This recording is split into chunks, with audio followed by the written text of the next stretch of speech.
Eu sou a Valéria, sou uma das coordenadoras da Frente de Evangélicos pelo Estado de Direito. Eu sou Ariovaldo Ramos, sou um dos coordenadores da Frente de Evangélicos pelo Estado de Direito. A Frente de Evangélicos é um movimento que nasce em 2015 para 2016, protestando contra o impeachment por reconhecer nele um golpe de Estado. A grande inovação desse movimento é que ele parte de um grupo de evangélicos, ele parte de crentes em Cristo que não gostaram de ver a sua fé sendo usada nem pela bancada evangélica, nem pelo presidente da casa, o Eduardo Cunha, na época, sendo instrumentos e instrumentalizadores daquele golpe. É um movimento voluntário, organizado em cerca de 20 estados brasileiros. Nós nos representamos a nós mesmos, os evangélicos que fazem parte deste movimento. E por que a gente manteve o nome evangélico e fez questão do nome evangélico? Porque nós decidimos nos contrapor à chamada bancada evangélica, que se dizia representante da igreja evangélica e, portanto, dos evangélicos. Nós saímos, então, mobilizando, reunindo pessoas, reunindo crentes preocupados com a defesa da democracia, do Estado Democrático de Direito, preocupados em promover justiça e preocupados, sim, como a Bíblia nos ensina, com o direito da viúva, do órfão e do pobre, entendendo que é isso que agrada a Deus. Então, nossa reação e nosso protesto evolui de um protesto para uma luta pelo direito humano. Essa é a nossa missão, levar uma formação para a base de tal maneira que a igreja evangélica não possa ser manipulada por fake news, por ações deliberadamente desonestas. Temas que trabalhamos são a Bíblia e o direito à terra, a Bíblia e o direito à moradia, a Bíblia e a situação da mulher, a Bíblia e a questão da infância. A gente sabe que a Bíblia de fato tem todas as respostas. Como crentes que somos, acreditamos sim que a Bíblia carrega respostas que são importantes tanto para a nossa vida pessoal quanto para essa vida coletiva. Estaremos prontos para dar razão a todos que nos perguntarem sobre por que cremos e por que lutamos por um Estado de direito, por um Estado de democracia, por um Estado de liberdade. Que sejamos aqui irmãos em Cristo, uns segurando os outros, trabalhando na promoção da democracia, do direito e da justiça.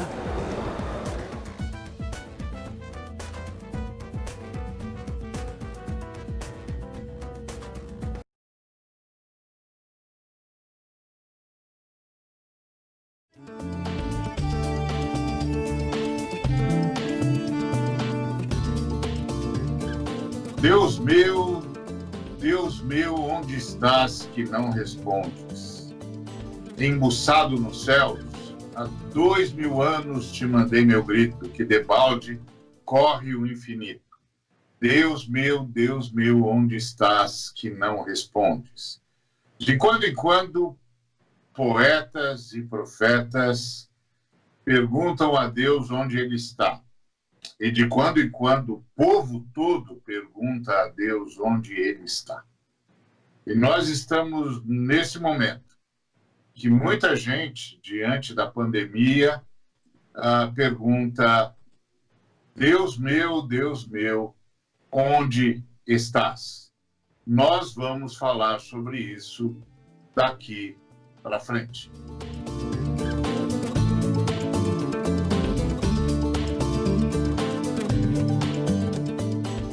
O apóstolo Paulo disse que Deus, Pai, Filho e Espírito Santo, é o Deus de toda consolação. Então, a resposta a essa pergunta, Deus meu, onde estás? Seria: Deus está no seu trabalho de consolação. E como Deus nos consola? Deus nos consola com o socorro que pode nos livrar da enfermidade. É preciso lembrar que Deus não tem nada a ver com a enfermidade. Esse vírus é fruto do fato de termos atacado, de termos ferido a terra, e é uma reação ao fato de termos agredido a terra de todas as formas. Seja poluindo o ar, seja poluindo os rios, seja poluindo o mar, seja destruindo as florestas, destruindo os cerrados, destruindo o Pantanal, destruindo Mata Atlântica, destruindo floresta tropical, emitindo toda sorte de radiações eletrônicas, químicas, nucleares, usado e abusado dos agrotóxicos. E isso tudo provocou uma reação no planeta, uma reação microcósmica. Temos agora um vírus que é mutante, resultado de toda essa desordem, fruto do nosso ataque, e também do fruto do nosso ataque às espécies, matando animais, acabando com predações naturais. Por exemplo, quando o bioma do Rio Doce desapareceu, os sapos desapareceram.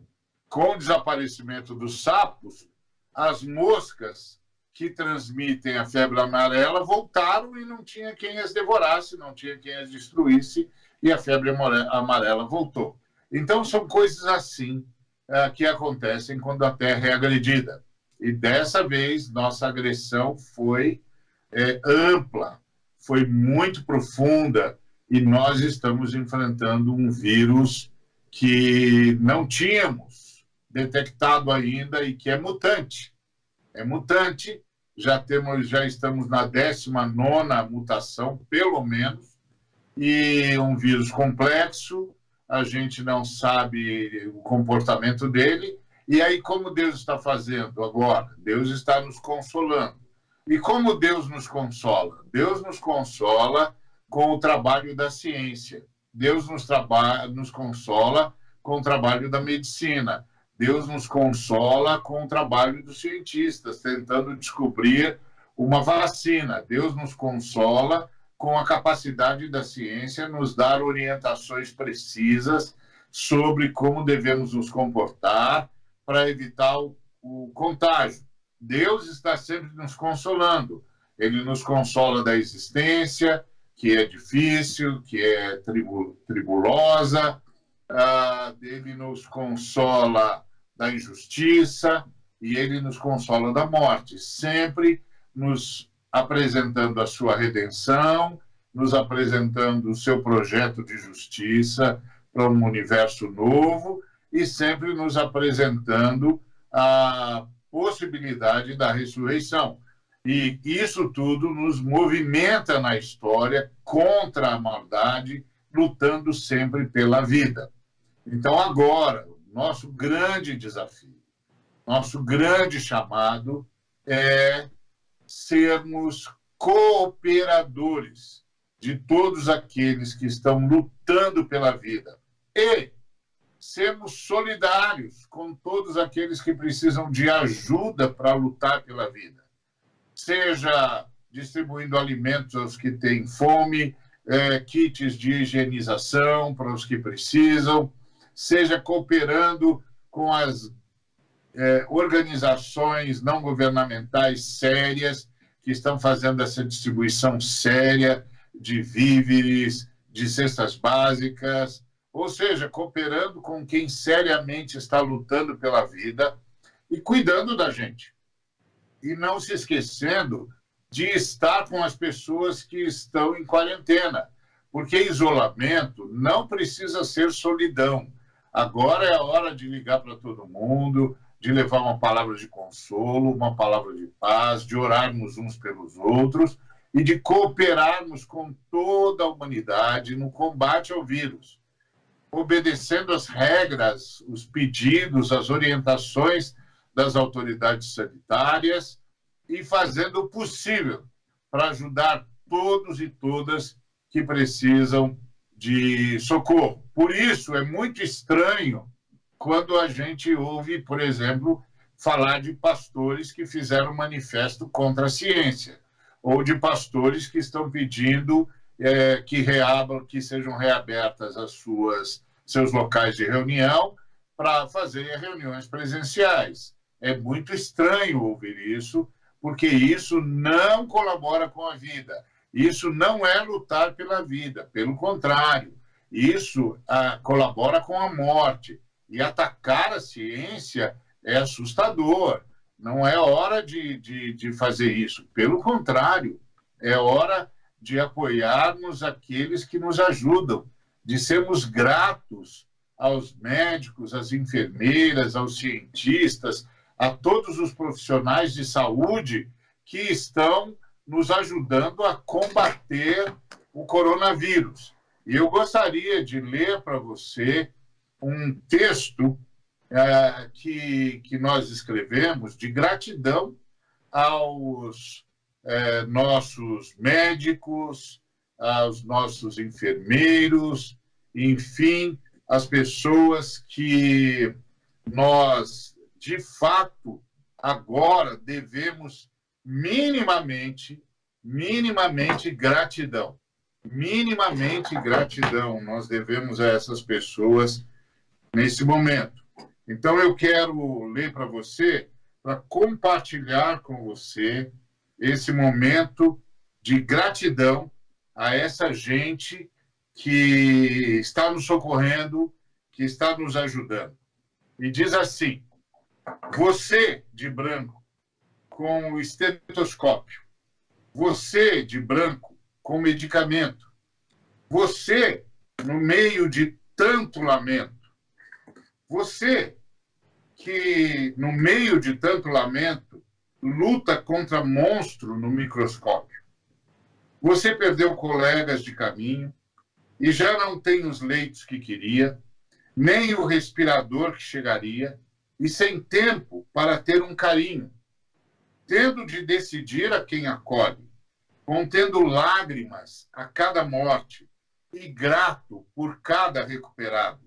Não sabemos se Deus é quem escolhe, mas que nós temos a você, por sorte, a você, nosso super obrigado. Agora é hora de gratidão. Agora é hora de agradecer a Deus por esses homens e mulheres que estão dando a sua vida, e estão dando mesmo, porque o Brasil tem o maior número de mortes, de profissionais da saúde. Nós temos mais mortes de profissionais de saúde lutando contra o Covid-19 do que a Itália e a Espanha juntas. Então, nós não podemos, sob hipótese alguma, nos esquecer que agora é momento de gratidão e, por isso, momento de cooperação, momento de intercessão, porque é assim que Deus está nos consolando e estimulando-nos a buscarmos o bem uns dos outros, estimulando-nos a ajudar os que estão famintos, aos que estão carentes e aos que estão isolados, correndo o risco de que o isolamento vire solidão. E a solidão é um péssimo companheiro, uma péssima companheira, porque a solidão pode levar à angústia, à depressão e ao desespero. Então, agora é hora de sermos companheiros de Deus na consolação com a qual Ele nos consola. Então, temos aqui o William e o Davi, eu queria ouvir a visão deles sobre isso. Boa tarde a todos, a todas. Quer falar primeiro, William? Fica à vontade, Davi. Já começou? Quanto tempo? Prazer em tê-lo de volta. Prazer é meu. Pegando a sua palavra inicial, Ari, eu lembro de Romanos 8, que fala que a natureza geme, a natureza aguarda a manifestação dos filhos de Deus. Ela sofre com a nossa sofrência também. Ela também tem esperança de que as coisas mudem a partir da manifestação dos filhos de Deus. E nós sabemos que essa manifestação vai acontecer em termos finais na consumação dos tempos. Mas como é que ela acontece durante a história? Eu creio que ela acontece na graça comum, na graça que nos dá inteligência e recursos para aprender e para criar soluções. E isso a ciência tem nos dado. Nós temos que orar nessa pandemia para que Deus nos console e nos livre. Mas a nossa oração também muda ao longo dos anos com a ciência. Há anos atrás, orávamos pela gripe, contra a gripe. Hoje não oramos mais, porque a ciência nos deu vacina. E hoje, a nossa esperança e o nosso desejo é orar, que Deus tenha misericórdia de nós e de tantos que estão sofrendo, mas que Deus também dê muita inteligência a todos que estão pesquisando e trabalhando para nos trazer um remédio e uma vacina. Graças a Deus, graças a Deus. Nós vivemos momentos difíceis, nunca antes nossa geração passou por coisas semelhantes, porém, nós temos a ciência como aliada. Não, de maneira nenhuma, a ciência se comporta como oposição à fé cristã. A teologia mostra para a gente que em Cristo nós vemos Deus como é e o ser humano como ele deve ser. Se de alguma forma nós queremos entender como Deus lida com esse sofrimento, onde é que Deus está, é simplesmente olharmos as Escrituras e vermos Jesus.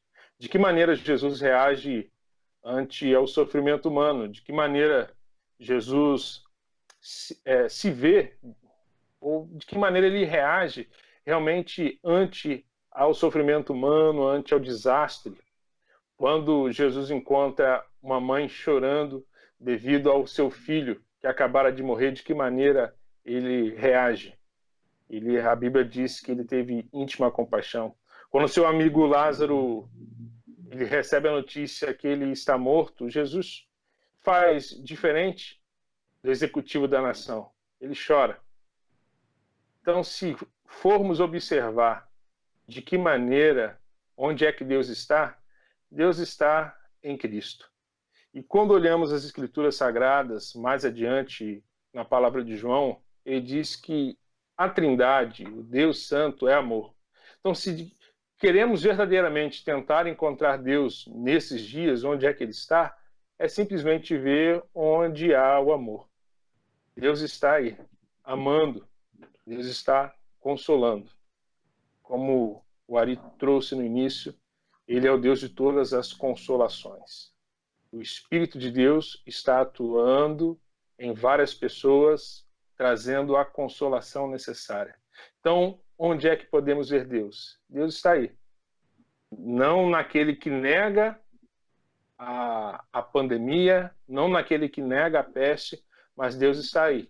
Naquelas pessoas que estão alertando, que está consolando, que está contribuindo para que essa pandemia venha a se acabar ou até mesmo venha a diminuir os resultados, infelizmente tristes, dessa pandemia que vivemos nos dias de hoje. Muito bem. Vamos continuar a conversa daqui para frente, depois do intervalo.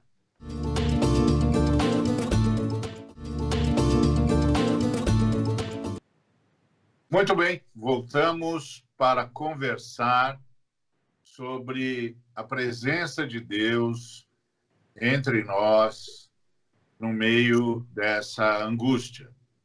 Já vimos essa abordagem de que Deus está em Cristo, também é de que a própria criação aguarda a manifestação dos filhos de Deus e que a consolação está presente no coração de todo aquele que está sofrendo, porque Deus está em Cristo e Cristo é absolutamente solidário com o sofrimento e vem ao encontro do sofredor.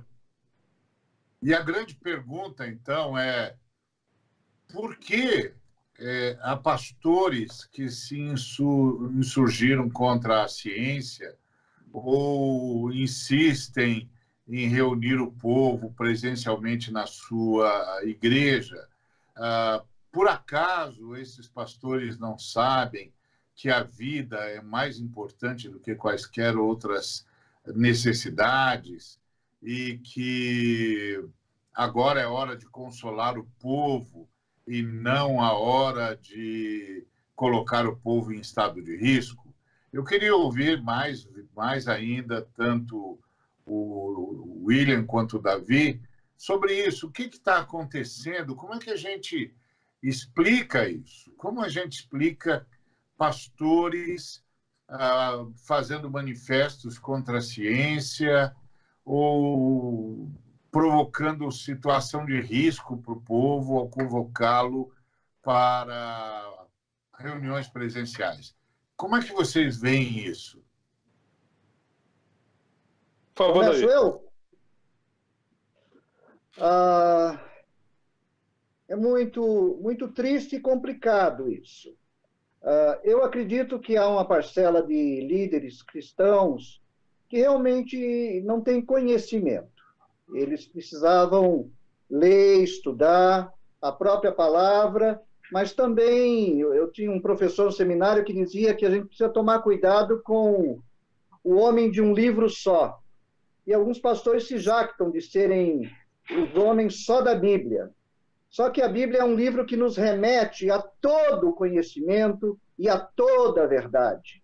A tudo que no mundo está resumido na sabedoria de Deus em Cristo Jesus, e a Bíblia nos joga para dentro desse mundo do conhecimento.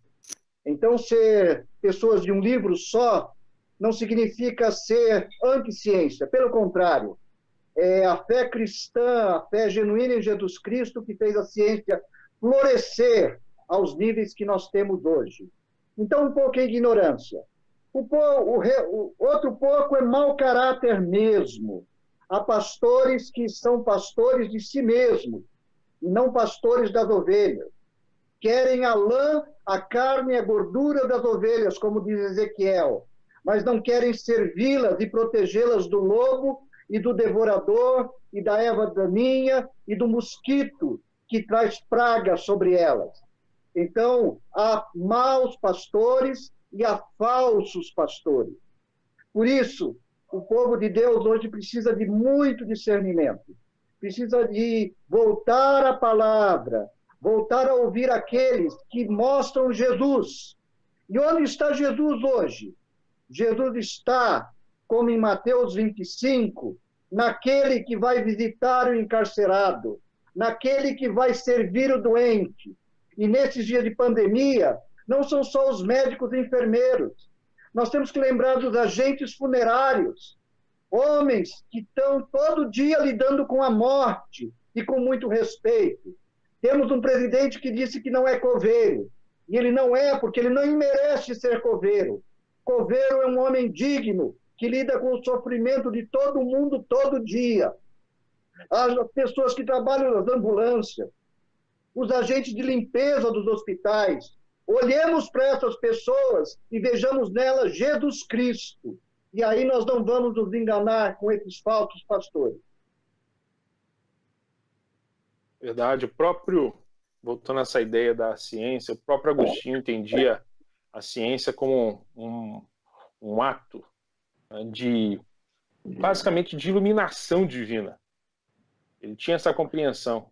Infelizmente, hoje, aqueles que se dizem representantes de Deus, representante do Supremo Pastor, infelizmente, esses pastores estão, na realidade, sendo representantes do lobo. Eles, de maneira nenhuma, têm a sua compreensão nivelada àquilo que vemos no Supremo Pastor, no bom pastor que dá a vida pelas ovelhas. De maneira nenhuma, nós vemos esses pastores se colocando à disposição de suas ovelhas como aqueles que verdadeiramente guiarão a águas tranquilas, que levarão verdadeiramente a apacentá-los a pastos verdejantes. De maneira nenhuma. mas como bem disse Davi, estão preocupados consigo próprio, querendo a lã, querendo verdadeiramente, na boa linguagem, no bom carioquês aqui, eles querem o dinheiro das suas ovelhas. Estão preocupados com o seu império, com aquilo que eles construíram, retirando das suas ovelhas. Infelizmente, muitos dos nossos pastores, que deveriam ser representantes do Cristo, hoje são representantes do lobo, são agentes do inimigo de nossas almas. Pois você, meu irmão, minha irmã, que tem sofrido perdas, essas perdas são irrecuperáveis. É verdade que a ressurreição vem aqui e nós vamos encontrar os nossos entes queridos no dia da glória, no dia em que nos apresentarmos ao Supremo Pastor, ao Cordeiro de Deus, que tira o pecado do mundo. Nós queremos dizer a você para se deixar cuidar, se deixe cuidar pelos médicos, se deixe cuidar pela ciência, se deixe cuidar por aqueles que sabem o que fazer diante da pandemia. A outra coisa que nós queremos dizer para você é chore, chore, chore. É uma perda, é uma angústia. Não tente ser mais forte do que a dor que você está sentindo. Não tente fazer de conta que não aconteceu nada. Chore. Outra coisa, não fica pensando que é um juízo de Deus. Não é juízo de Deus.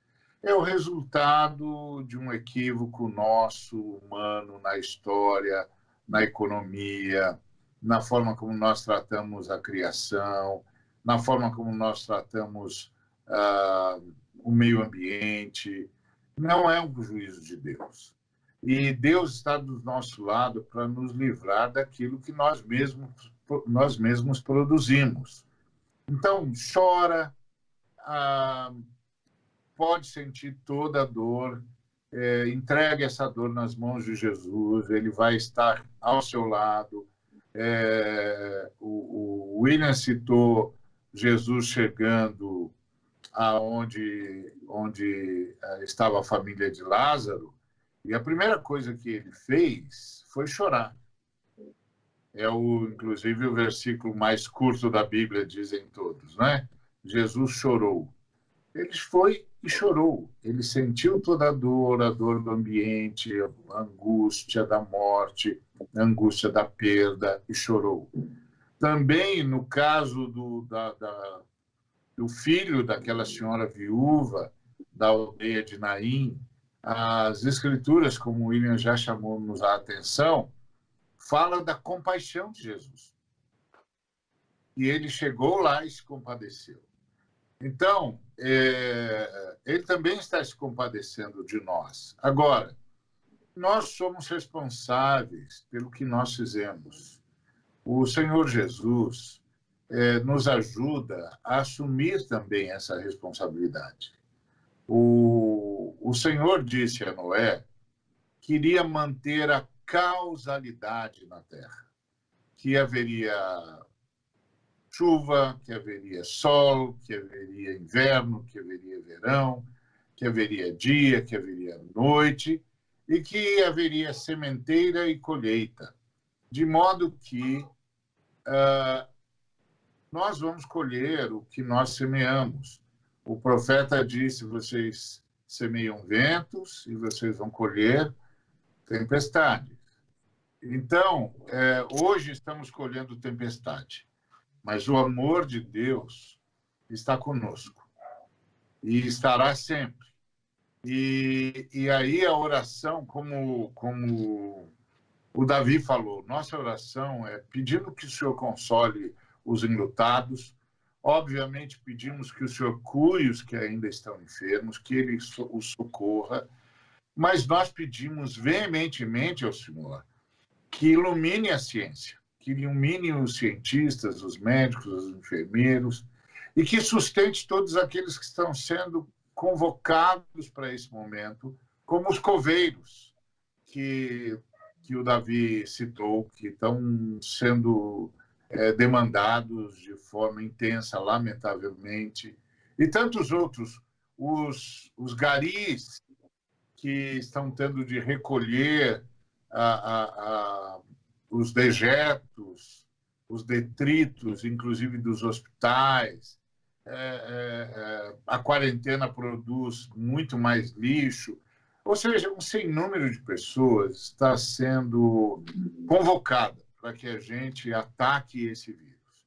E eu queria que você guardasse no coração as palavras dos nossos irmãos, tanto do Davi quanto do William, de que nós precisamos agora olhar a ciência, olhar todo o trabalho envidado como consolação de Deus também, como Deus estando ao nosso lado, lutando pela nossa vida, vida nossa que nós nem sempre tratamos com o carinho devido, haja vista a forma como nós tratamos o planeta. E também, irmão, agora é hora de fazer uma oração de arrependimento, de pedir a Deus que nos perdoe pelo que nós fizemos no planeta e de clamar a Deus que, se sairmos, e vamos sair em nome de Jesus, dessa pandemia, a gente mude a nossa economia, a gente mude a nossa relação com o meio ambiente, a gente mude a nossa relação com as pessoas, a gente mude a nossa relação com o consumo, que a gente construa uma sociedade mais solidária, que a gente realmente se importe em ter um sistema de saúde capaz de responder à necessidade humana a tempo e a hora. Então, é momento de arrependimento, é momento de mudar os paradigmas e repensar tudo o que somos e tudo o que fazemos. E quem sabe, irmão, seja agora a grande hora de nos arrependermos do estado político em que o Brasil está e começarmos a pedir a Deus uma nova chance na área política. Por isso, nós queremos deixar essa palavra para você e rogar ao Deus triuno que alcance agora os corações enlutados, que alcance agora os que estão clamando por misericórdia, clamando por cura, clamando por ajuda, que alcance agora os que estão necessitados de alimento, de EPIs, equipamentos de proteção individual, que o Senhor os alcance através da solidariedade. E rogar que todos os que podem ser solidários sejam, todos os que podem colaborar, colaborem, todos os que podem abençoar, abençoem. Então, vamos ser instrumentos de bondade e misericórdia e vamos fazer a nossa parte. Amém? É conosco, é comigo, é com você, daqui para frente.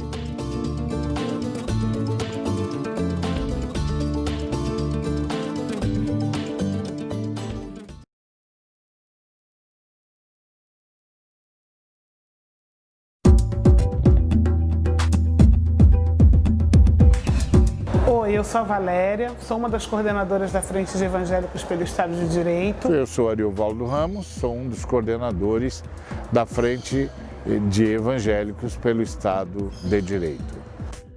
A Frente de Evangélicos é um movimento que nasce em 2015 para 2016, protestando contra o impeachment por reconhecer nele um golpe de Estado. A grande inovação desse movimento é que ele parte de um grupo de evangélicos, ele parte de crentes em Cristo que não gostaram de ver a sua fé sendo usada nem pela bancada evangélica, nem pelo presidente da casa, o Eduardo Cunha, na época, sendo instrumentos e instrumentalizadores daquele golpe.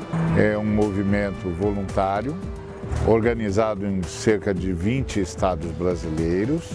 Nós nos representamos a nós mesmos, os evangélicos que fazem parte deste movimento.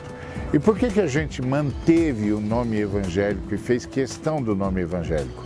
Porque nós decidimos nos contrapor à chamada bancada evangélica, que se dizia representante da igreja evangélica e, portanto, dos evangélicos. Nós saímos, então, mobilizando, reunindo pessoas, reunindo crentes preocupados com a defesa da democracia, do Estado Democrático de Direito, preocupados em promover justiça e preocupados, sim, como a Bíblia nos ensina, com o direito da viúva, do órfão e do pobre, entendendo que é isso que agrada a Deus. Então, nossa reação e nosso protesto evolui de um protesto para uma luta pelo direito humano. Essa é a nossa missão, levar uma formação para a base de tal maneira que a igreja evangélica não possa ser manipulada por fake news, por ações deliberadamente desonestas. Temas que trabalhamos são a Bíblia e o direito à terra, a Bíblia e o direito à moradia, a Bíblia e a situação da mulher, a Bíblia e a questão da infância. A gente sabe que a Bíblia de fato tem todas as respostas. Como crentes que somos, acreditamos sim que a Bíblia carrega respostas que são importantes, tanto para a nossa vida pessoal, quanto para essa vida coletiva. Estaremos prontos para dar razão a todos que nos perguntarem sobre por que cremos e por que lutamos por um Estado de direito, por um Estado de democracia, por um Estado de liberdade. Que sejamos aqui irmãos em Cristo, uns segurando os outros, trabalhando na promoção da democracia, do direito e da justiça.